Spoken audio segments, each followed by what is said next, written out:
si tu veux être citoyen, il faut que tu apprennes à désigner les pouvoirs, contrôler les pouvoirs et garder la main sur toutes les formes d'oppression.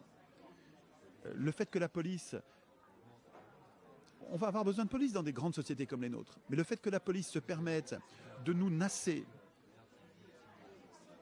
ça veut dire de nous emprisonner, c'est-à-dire de faire un cordon de policiers qui fait qu'on ne peut plus fuir, alors qu'il y a des femmes, des enfants, des vieillards là-dedans, de nous nasser et puis de nous gazer en voyant des armes au poivre, des armes qui nous crèvent les yeux. Tout ça est absolument absolument révoltant, quoi. Des armes qu'on a déjà tuées aussi. Évidemment, c'est soi-disant non létal, mais ça nous mutile.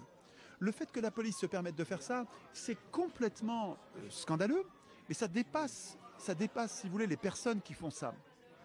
Je pense que le jeune homme qui est policier, qui est complètement endoctriné dans la discipline, parce que c'est vraiment... Effectivement, il faut que la police soit disciplinée, probablement. Encore qu'il faut lire ce que disait Marat, Jean-Paul Marat. Magnifique, hein. J'ai toujours pas fait mon premier vrai billet sur Marat. Il faut que je fasse ça, Marat disait, et il ne faut pas que j'ouvre trop long cette parenthèse, mais Marat disait, le devoir des soldats, c'est de ne pas obéir aveuglément aux officiers. Le devoir des soldats, c'est de garder la conscience politique qui permet de désobéir à un ordre scélérat et de contrôler les officiers et de s'en débarrasser s'ils deviennent des officiers félons. Marat, il est séditieux, mais c'est remarquable, je le dis mal, hein, il faudrait... Je te donnerai les extraits pour les... C'est remarquable. En tout cas, ce que je veux dire, c'est que les jeunes gens, parce que souvent c'est les jeunes gens qui sont complètement embrigadés dans la police et dans les CRS, ils ne peuvent pas faire autrement qu'on les conduit à nous maltraiter. Je ne veux pas les exonérer complètement, parce que quand ils tirent au niveau des yeux avec leur flashball, c'est...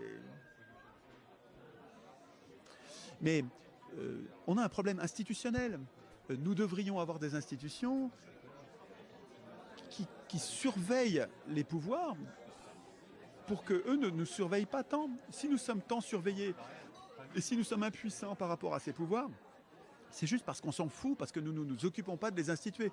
Mais si nous instituions la police, d'abord ce ne serait pas un corps permanent. Je pense que nous ne prévoirions pas un corps permanent de policiers. C'est-à-dire que c'est toujours les mêmes qui sont policiers et c'est toujours les mêmes qui ne sont pas policiers.